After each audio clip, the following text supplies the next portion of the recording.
Qui fait quoi? Un copropriété. Mais alors, qui fait quoi au sein d'une copropriété? Nous allons maintenant nous pencher sur les différents rôles et responsabilités de chaque intervenant. En premier lieu, l'Assemblée générale des copropriétaires. Elle prend les décisions lors des réunions organisées à cet effet. Elle doit réunir les copropriétaires au moins une fois par année, mais attention, il convient de respecter un formalisme, pas trop compliqué, et cependant nécessaire. La tenue régulière des assemblées générales est donc obligatoire. Ensuite, le syndic. Le syndic exécute les décisions prises par l'Assemblée générale et prend les décisions en cas d'urgence. Il est désigné par une Assemblée générale, soit il a une qualité de propriétaire au sein de la copropriété, on parle alors d'un syndic non professionnel, soit c'est une société commerciale, on parle alors d'un syndic professionnel.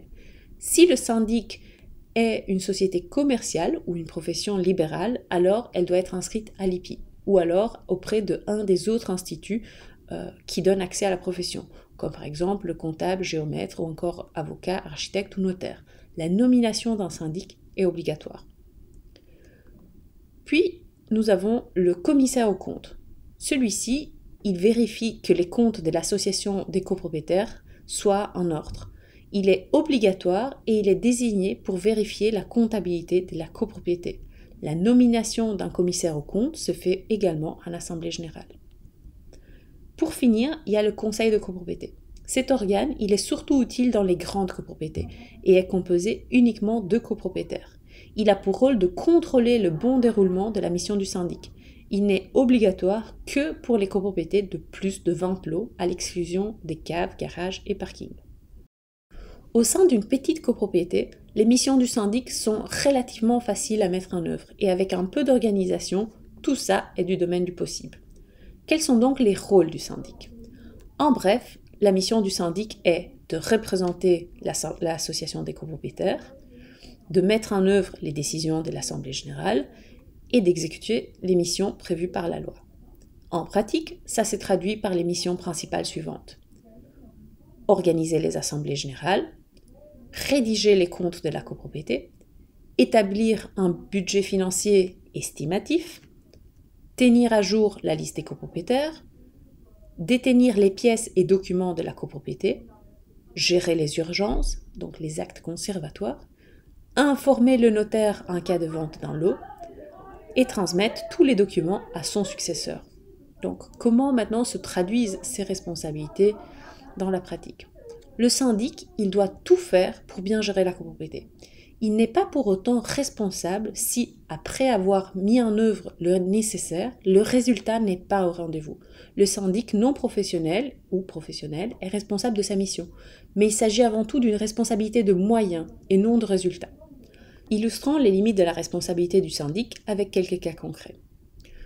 Imaginons un cas où un copropriétaire ne paye pas ses charges.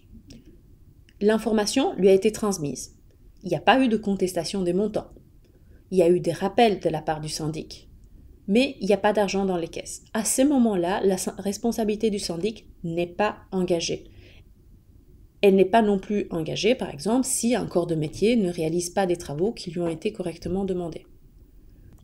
Si nous reprenons le même cas où un copropriétaire ne paye pas ses charges et qu'il n'y a pas eu de suivi d'impayé, il n'y a pas eu de rappel de son retard et il n'y a pas eu de mention lors de l'Assemblée générale de ce rappel, le syndic pourrait à ce moment être responsable. De manière à éviter tout souci, le législateur impose que le syndic non professionnel souscrive, aux frais de l'association des copropriétaires, une assurance de responsabilité civile. Le coût de cette assurance n'est pas très élevé, souvent on parle de plus ou moins 100 € par an, et peut être inclus dans la police globale incendie qui couvre l'immeuble. Souvent, l'assurance peut également couvrir la responsabilité du commissaire aux comptes. Les copropriétaires ont également des responsabilités et le législateur prévoit des sanctions en cas de manquement à celles-ci. Par exemple, les copropriétaires doivent payer les charges proportionnellement à leur quote-part.